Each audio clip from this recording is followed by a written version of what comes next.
સુરતના fire brand ધારાસભ્ય કુમાર કાનાણીએ શહેરમાં વધી રહેલા રોગચાળાને લઈ મનપા કમિશનરને પત્ર લખી રજૂઆત કરી હતી। સુરત શહેરના વરાછા ફાયર બ્રાન્ડ ધારાસભ્ય કુમાર કાનાણી સુરત મહાનગરપાલિકાના કમિશનર શાલિની અગ્રવાલને શહેરમાં વધી રહેલા રોગચાળાને લઈ પત્ર લખ્યો છે। સુરતમાં ડેન્ગ્યુ અને મલેરિયા જેવા ફાટી નીકળેલ ભયંકર રોગચાળા અટકાવવા પત્ર લખી જણાવ્યું હતું કે હાલ સુરત શહેરની અંદર ડેન્ગ્યુ તેમજ મલેરિયા જેવા ભયંકર રોગચાળો ફાટી નીકળ્યું છે અને જેના કારણે લોકોના રોજબરોજ મૃત્યુ આંકમાં વધારો થઈ રહ્યો છે। હાલ સરકારી તેમજ ખાનગી હોસ્પિટલમાં દર્દીઓની સારવાર માટે જગ્યા પણ મળી નથી। બ્લડ બેંકોમાં પણ દર્દીઓને બ્લડ ઉપલબ્ધ થતું નથી।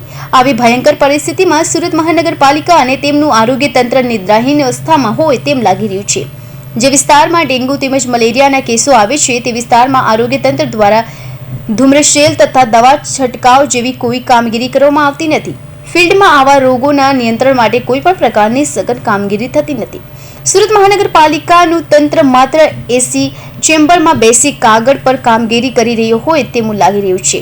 તો બાબતે સુરત મહાનગરપાલિકાએ નિદ્રા અવસ્થામાંથી જાગી લોકોના આરોગ્યની ચિંતા કરી તાત્કાલિક ધોરણે ઠોસ કામગીરી કરવામાં આવે તે બાબતે યોગ્ય પગલાં લેશો તેમ જણાવ્યું હતું। સુરત શહેરની અંદર અત્યારે રોગચાળો ફાટી નીકળ્યો છે।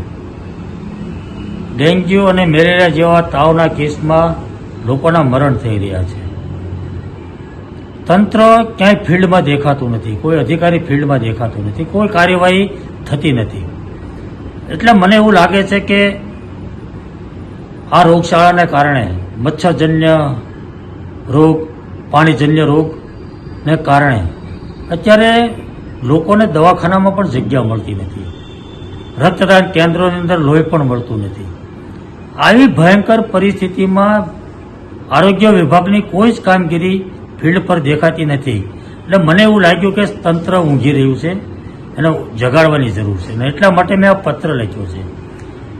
મને ખ્યાલ છે ત્યાં સુધી એક કેસ પણ જો ડેન્ગ્યુનો આવ્યો હોય ને તો તંત્ર દોડતું થઈ જતું હતું।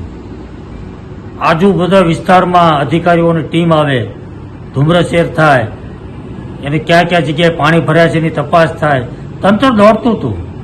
અરે ચોમાસા દરમિયાન ઘરે ઘરે આરોગ્યની ટીમ રોજે આવતી હતી। ઘરમાં કોઈને તાવ આવે છે, કોઈને મુશ્કેલી છે, કોઈને તકલીફ છે, રિપોર્ટ કરાવ્યા છે। જો કોઈને તાવ આવતો તો રિપોર્ટ કરાવતું હતું કોર્પોરેશન, એની દવા આપતું હતું। આ ચોમાસું પૂરું થવાયું મેં એક પણ અધિકારીને મારા ઘરે કે મારી સોસાયટીમાં મેં જોયું નથી। ફિલ્ડમાં મેં ક્યાંય અધિકારીને જોયા નથી ને મને એવું લાગ્યું કે આટલો ભયંકર રોગચાળો છે અને છતાં પણ આરોગ્ય વિભાગ કામે નથી લાગ્યું। એટલા માટે મેં કમિશનરને ધ્યાન પર મૂકવા માટે મેં આ પત્ર લખ્યો।